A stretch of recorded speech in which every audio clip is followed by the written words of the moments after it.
ये आप लोग का टॉयलेट है, घूमने के लिए आता है टूरिस्ट, टॉयलेट करता है यहाँ पे। 5,000 फाइन निकालो।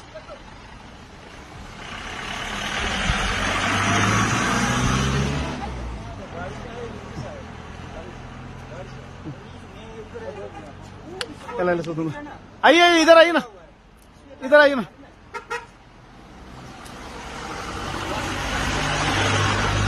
अब तो पूछेंगे कैसा लगा आपको ओपनली सिक्किम में आके पेशाब करना, कैसा लगा? एक्सपीरियंस कैसा रहा?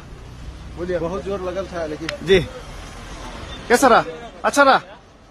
यहाँ आप लोग घूमने कहाँ से? बिहार से। बिहार से? बिहार से तो वो ऐसा ही होता है, बिहार में वैसे है। बिहार में होता है नहीं, बिहार में ऐसा आप लोग करते, बिहार में नहीं होता, आप लोग करते। ठीक है, नीचे टॉयलेट है, देखिए। ठीक है, सॉरी से सब कुछ ठीक नहीं होता ना, सॉरी से ठीक नहीं होता ये चीजें।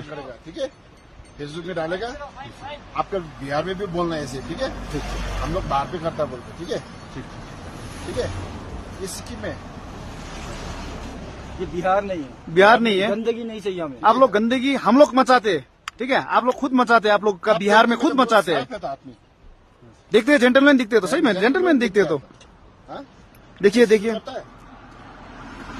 बोलो ना, करता है ऐसे बिहार में। अभी तो एक आदमी को बोला, उसने सुनाई नहीं दी आपको? नहीं देखे, वो सुने नहीं। लास्ट शरम पचाएर त मुच्छ यस्तो टुरिस्ट है, यस्तो खालको चाहिँ है। गाड़ी नंबर अब यहाँ भन्दा है कतिजना त अब हाम्रो ड्राइभर दाजुभाइहरूले पनि है भनिदिँदैन है टोयलेट यहाँ छ भनेर। बाद में करने के बाद बोलने से, सॉरी बोलने से अच्छा नहीं लगता ना। मैं इधर कहाँ जा रहा हूँ, मंदिर यसरी हामीले सिकाएन भने चाहिँ आएर मुत्यो हो, मैला गर्यो चल्दियो, यस्तो खालको हुन्छ है। यो भिडियो चाहिँ जति सक्दो सेयर गरिदिनुहोस् है। पुलिस वाला बोल्छ